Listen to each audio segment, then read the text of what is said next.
বিএনপির ভারপ্রাপ্ত চেয়ারম্যান তারেক রহমানকে নিয়ে কুরুচিপূর্ণ মন্তব্যের প্রতিবাদে আশুলিয়ায় বিক্ষোভ মিছিল করেছে ঢাকা জেলা যুবদল। বিস্তারিত দেখুন মোজাম্মেল হোসাইনের প্রতিবেদনে। বৃহস্পতিবার দুপুরে পলাশবাড়ি থেকে শুরু হয়ে নবীনগর চন্দ্রা মহাসড়ক প্রদক্ষিণ করে নবীনগর স্মৃতিসৌধ এলাকায় গিয়ে মিছিলটি শেষ হয়। মিছিলে নেতৃত্ব দেন জেলা যুবদলের সভাপতি ইয়াসিন ফেরদৌস মুরাদ ও সাধারণ সম্পাদক আইয়ুব খান। বক্তারা হুঁশিয়ারি দিয়ে বলেন, তারেক রহমান সহ বিএনপি নেতাদের নিয়ে কটূক্তি করলে দাঁত ভাঙা জবাব দেওয়া হবে। যুবদল ঘরে বসে থাকবে না, রাজপথে দুর্বার আন্দোলন গড়ে তুলবে। আইয়ুব খান বলেন, 17 বছর ধরে জেল জুলুম সহ্য করেছি, এখন নতুন ষড়যন্ত্র করে কোনো লাভ হবে না, ধৈর্যের বাঁধ ভাঙলে ভয়াবহ ফলাফল হবে।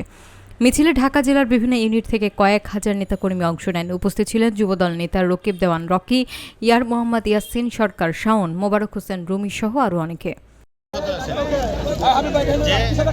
এই অন্তর্বর্তীকালীন সরকার আইন শৃঙ্খলার যে অবনতি করছে দেশে, এর প্রতিকার তারা করতে পারছে না।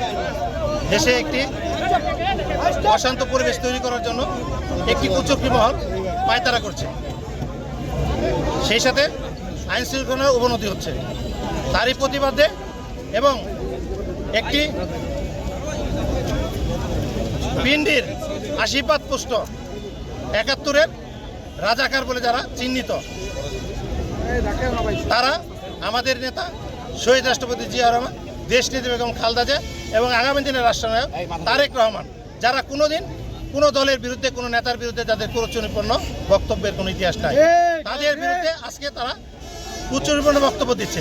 তার প্রতিবাদে এবং এই সরকারকে সজাগ থেকে আগামী নির্বাচনকে সুষ্ঠু সুন্দরভাবে করার জন্যই আজকে আমাদের এই প্রতিবাদ এবং বিক্ষোভ সমাবেশ।